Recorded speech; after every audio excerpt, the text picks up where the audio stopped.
though we didn't see each other as often as we would have liked, we were always kindred spirits.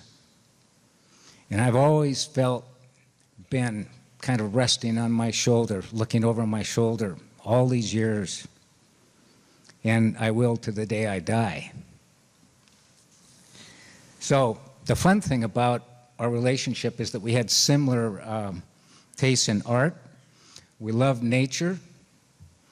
And we related to each other's, I think, experiences of growing up in these isolated areas. Ben up in the Bull Mountains. I grew up in the High Line, close to the Canadian border. And we spent a lot of time alone.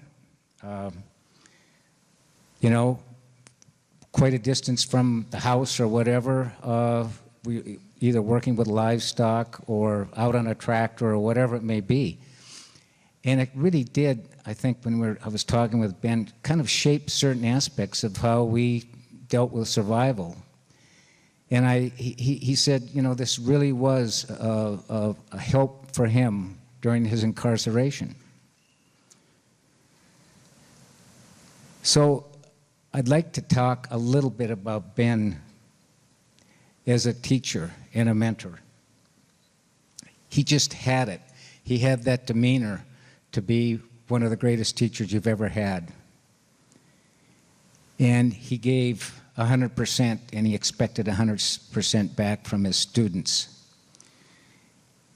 And he just had this respect that everyone bestowed upon him, and it allowed him to really extract everything he could from his students.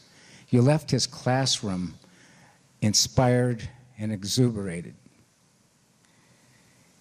And I can't say enough about what Ben did for me. He taught me how to draw.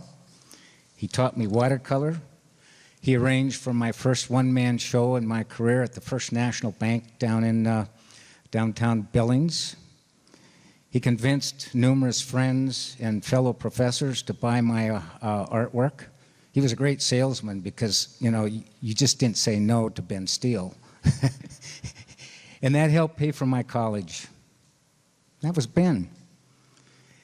He was pivotal in my early career and success in becoming an artist. One of the most incredible things I've experienced in my career was when the student and the mentor had a show together at the Western Heritage Museum years ago in Billings. I still have the pictures on my desk that I look at every day. And I have to say that in my relationship with Ben, those stories about his incarceration came out very slowly over long periods of time. You could tell how much of a struggle it was to overcome all this damage that had been done. He just, you know, didn't wake up one day and flip a switch. And I think we've just discussed, I think we all know the story of how he overcame that hatred. Instead, he wallowed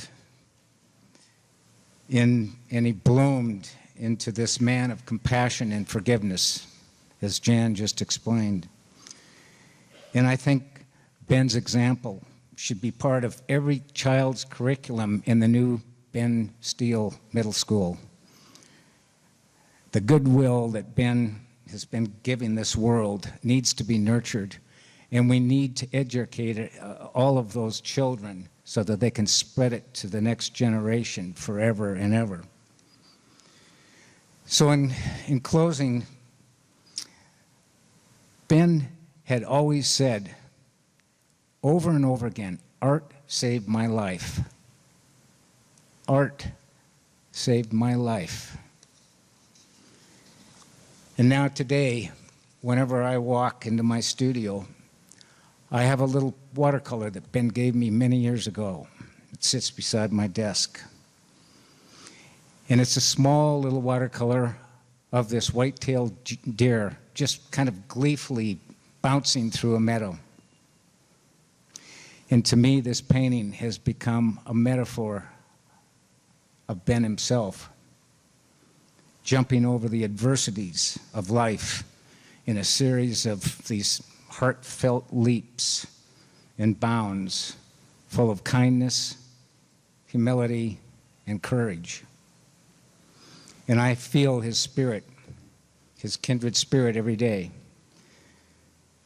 And today when I pick up a brush, I feel my imagination begin to roam, and it sparks a sense of freedom, just as Ben's imagination did with a piece of charcoal on a prison floor so many years ago. So, may all of us be set free from this bondage of fear and hate. God bless you, Ben Steele, my dear friend. Thank you.